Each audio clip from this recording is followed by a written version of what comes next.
So my name is Matilda Bäckberg, and I'm the director of the animal facility at RISE.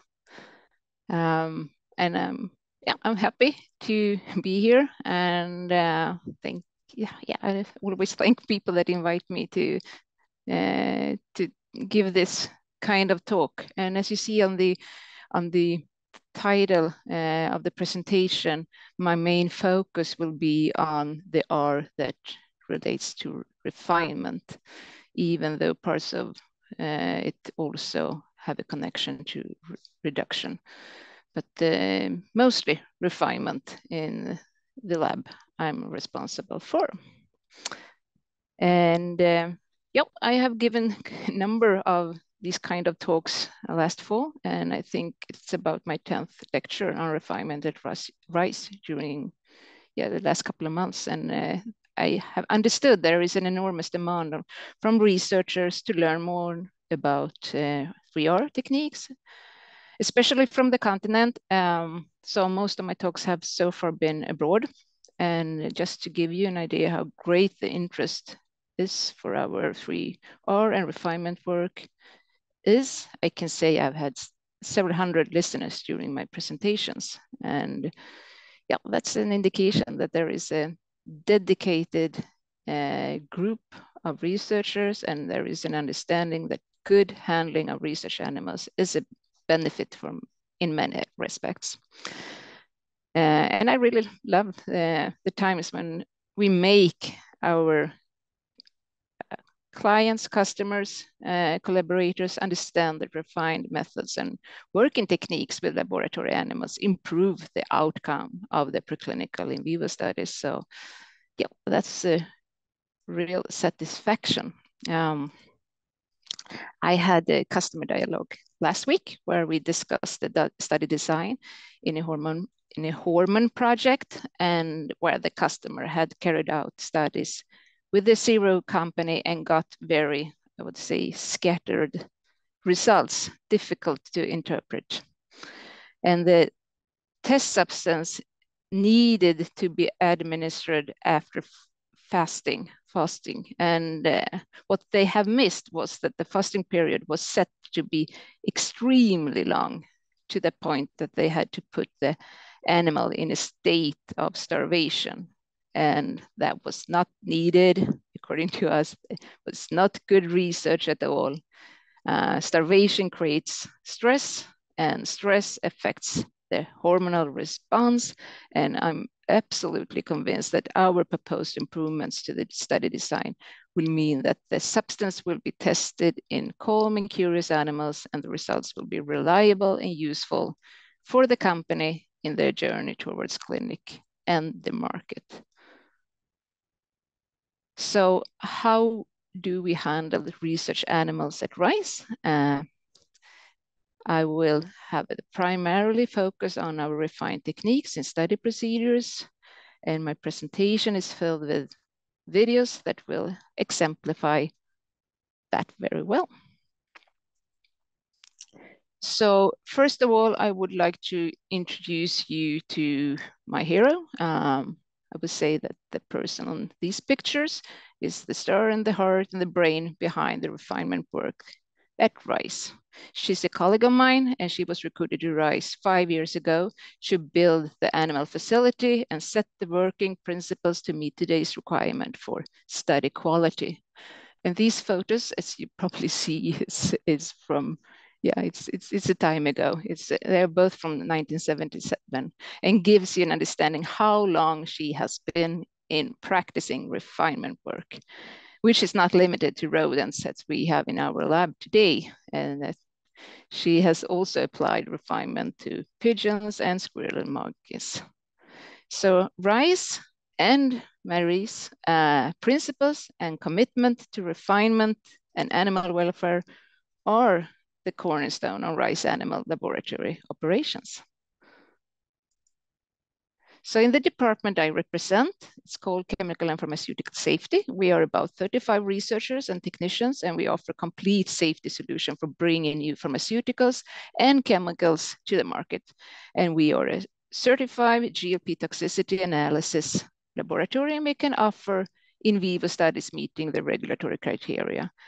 And as I said, we put value in the 3R principles: reduction, refinement, replacement. We do research using in silico prediction tools. We conduct in vitro tests before we test in animals.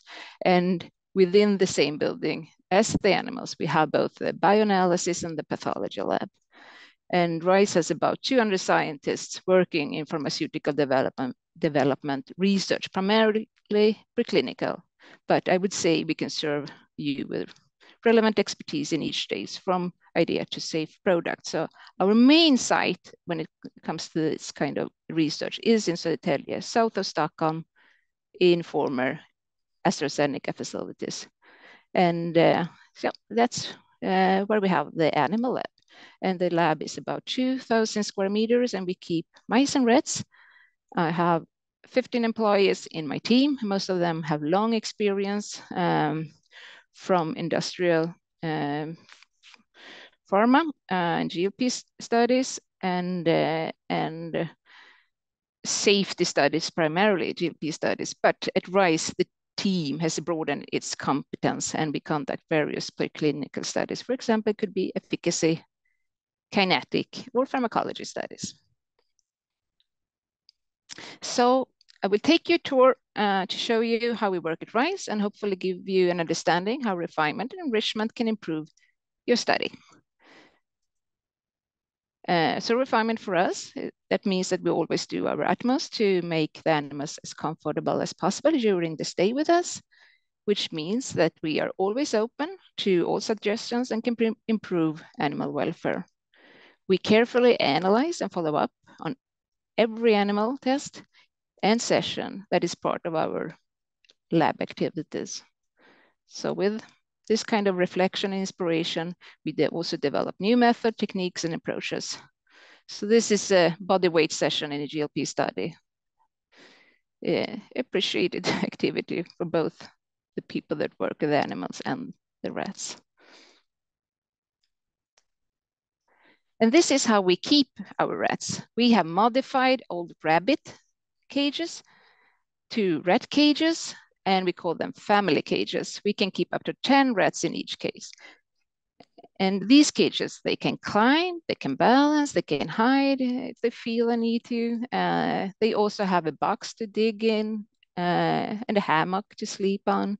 So in our lab, we only have open cages and no IVC systems. And that is, I see, a must when you're working with clinical observation and identifying adverse effects in tolerance studies.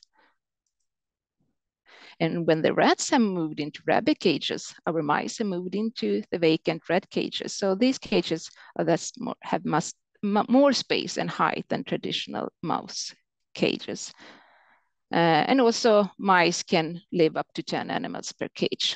And we try to have a good amount of bedding, a proper nesting material, to give opportunities to dig and build tunnel systems, and as the animals have a natural need for activity. We have chosen to try to meet that. So in our cages, you can see that we have chewable material, nesting material, hiding space, climbing, balancing tools, things that gives opportunity for activity.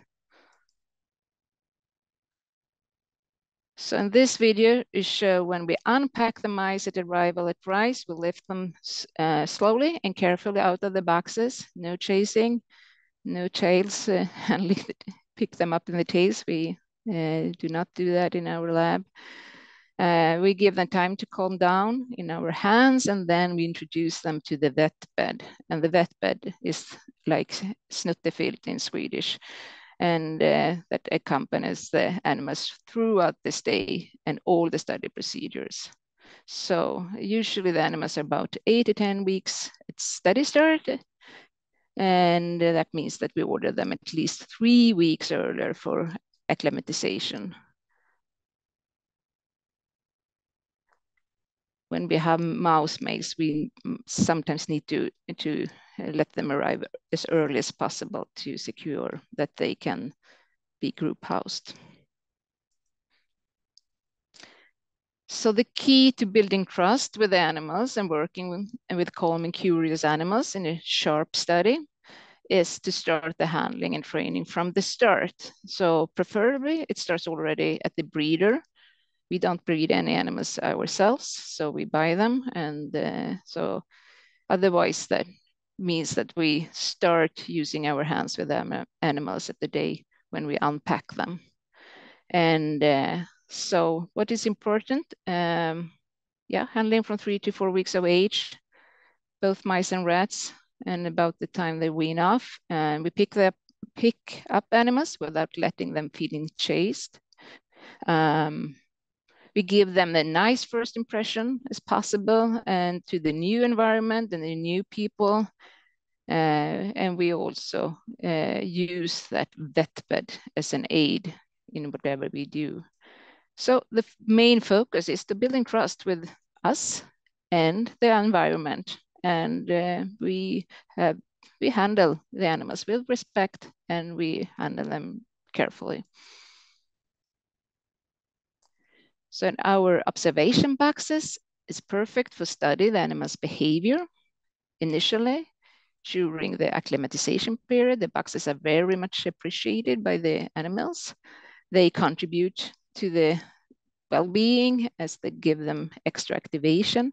And by observing the animals in these boxes, it's easy to pick up the innate reactions as well as substance-related behavioral changes. So that's a great knowledge to know the animals and an advantage when we are in the sharp clinical observation session. And as you see, social animals are very easy to work with, even if the animal experiment will lead to discomfort or pain in the toxicity studies. We maintain a good relationship with animals because we have laid this great foundation from the start during the training period. So in video, you will see mice that have been trained to come on call.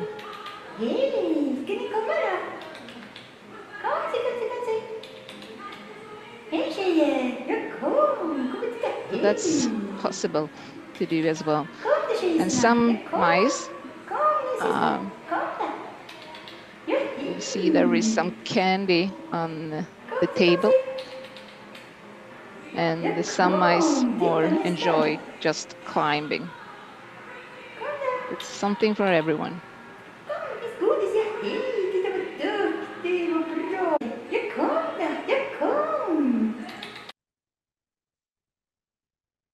So I will now go through a number of common administration routes and blood sampling techniques that we have in our facility. And I would like to make you aware of that we rarely restrain the animals at rise, regardless of the route of administration and sampling method. We can therefore see, hear, and feel how the animals react throughout the procedure.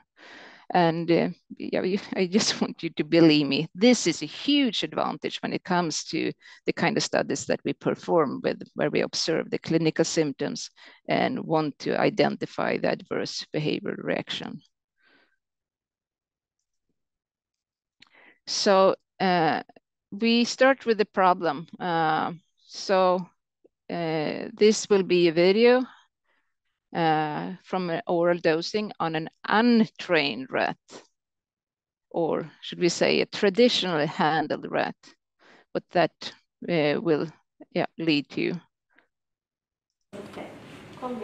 So we see it will be difficult to get hold of the rat in the cage.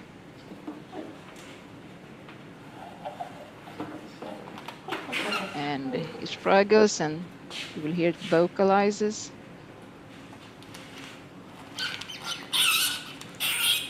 And doesn't trust the handler at all. And therefore you need to keep a firm grip to be able to dose safely. Yeah. And the rat also urinates, which is a symptom of stress.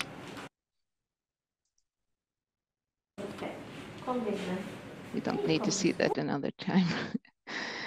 We look at this instead. This is the good example on animals that have been trained how the procedure at oral dosing goes. So they have been trained and they have the trust from the handler to easy to pick up from the cage. No firm grip is needed, just a slight fixation of the head. Done. And after the administration, the rat seeks contact with the handler, and the reward in this case is to go out and play in the observation box after being dosed. And you can also see that we use soft sounds at RISE, not the rigid ones, the metallic ones. So it's exactly the same kind of tubes that you use for neonatals. And you don't want to put something hard and rigid in your newborn's throat. So why would you then do it in animals? So that's a good reason to change to soft tubes.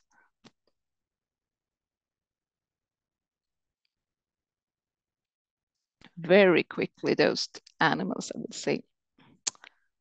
And the oral dosing techniques with soft tubes have been refined at RISE to also be applied in mice. So also mice can be trained to remain calm during the oral dosing. And if calm, it's easier to use the soft tube and the animals do not bite it.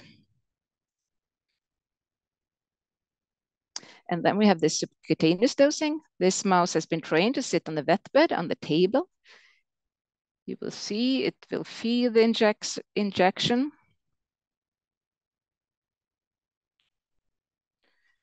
But remains calm and gets cuddled as a reward.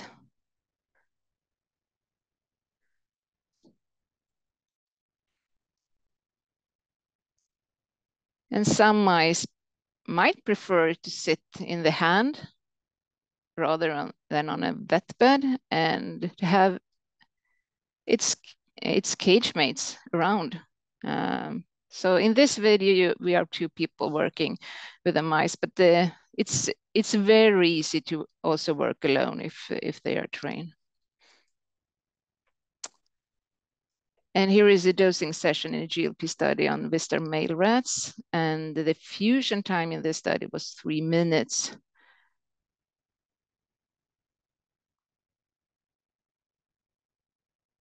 So even though the procedure is a bit painful to start with, the rat remains calm, eats a treat during the administration. And we, as I said, it's a huge advantage holding the animals by hand in our IV studies, as we can feel the immediate substance-related symptoms, like for example, a spasm during the administration. And now I have 2 videos on nasal administration, a very common administration routes for examples in vaccine studies right now. So first of all, we always work with awake animals, also when administered via the nostrils. So it's fully possible if the animals are trained according to our training scheme, and also an advantage in not risking the anesthetic treatment interfering with the study results. So in this first video, you can see how we administer with a regular pipette. It works well, but you have to be very careful and confident with your hands so you hit the nostril correctly. In video 2, it comes now, it's a more elegant way to administer via the nose. So here we used a custom built nasal stand, which makes it easier to hit the target because the pedal is used for the pipette, and the staff can use both hands to stabilize the animals. And we suggest a maximum 10 microliters in each drop to avoid oral dosing. So if larger doses or volumes are needed, you simply reload the pipette with the foot pedal and quickly repeat the dosing procedure.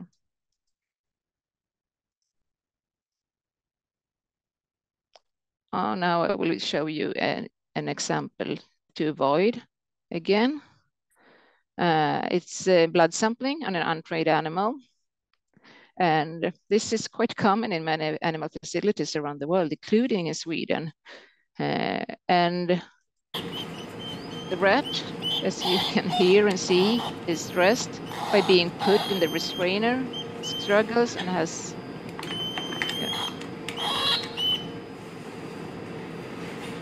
it's very stressful. And of course, by having stress in the situation, the blood circulation is affected, and it becomes difficult to draw blood. It takes longer than necessary.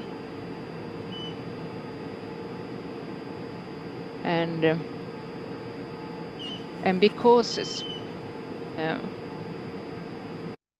because a small blood volume can really, if you sample them and you don't get enough blood, it can really cause a problem in a kinetic study, for example. You risk not getting a complete PK profile from your study. It's a waste of time, waste of money, and of course, waste of animal's life. So in the next video, you will see blood sampling and a trained female rat, and she has been trained to sit on the vet bed, and her tail has been extra handled prior to the experiment. And it's the first time she is sampled. Here we can take blood from into a tube by a cannula. And this method we use when we collect 200 to 500 microliter blood. But microsampling is a method that we prefer to use when we collect smaller volumes of blood in capillary tubes. And this rat has been trained to sit on the vet bed, eating a treat at the same time, and still eating, even though puncture. And the rat has been trained to sit in a house. And there is blood collection with the cannula again. So eating, if it is allowed, it's a good signal. The rat wouldn't eat if it was stress.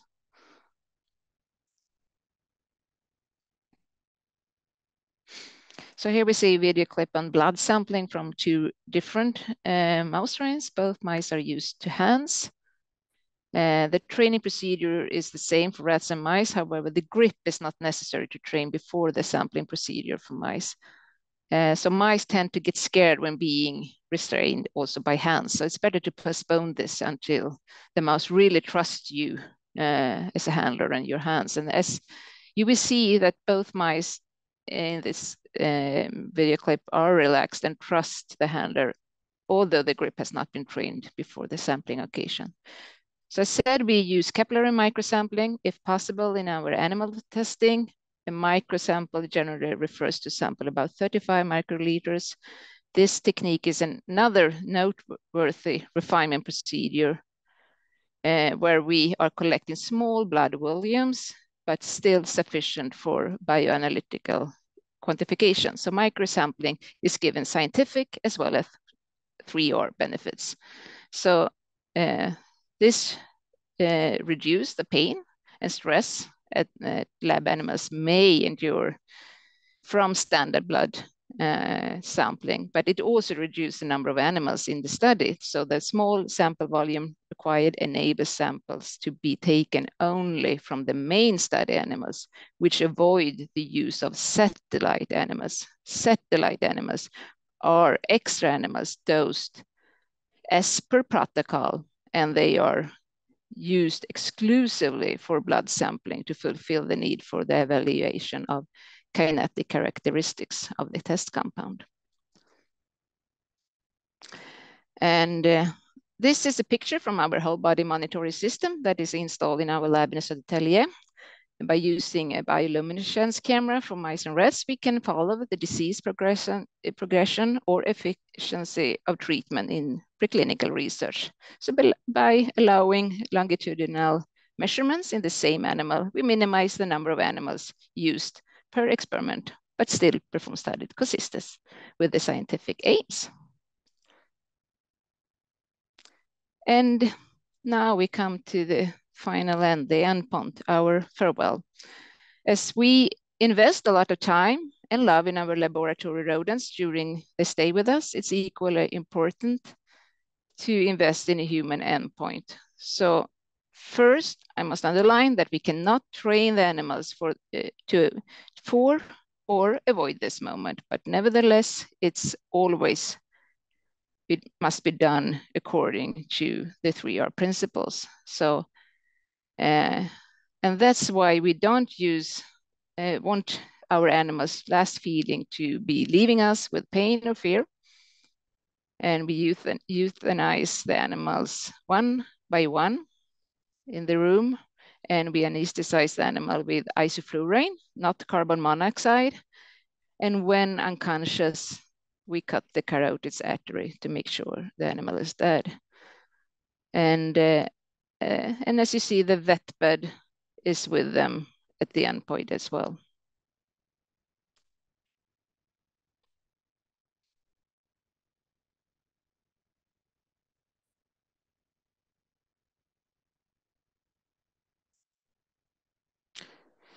So to finalize this talk, I'm going to give an example of what an innovation and ingenuity can achieve.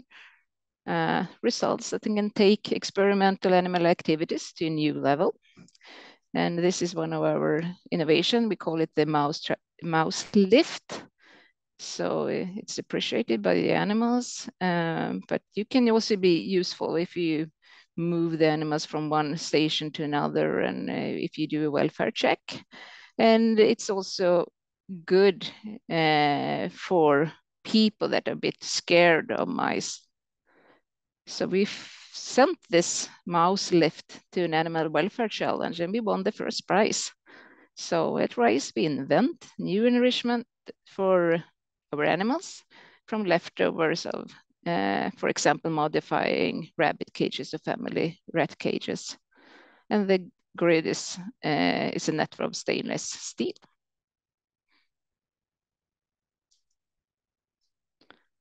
And this is another innovation built by my colleagues, and it's called mouse trapeze.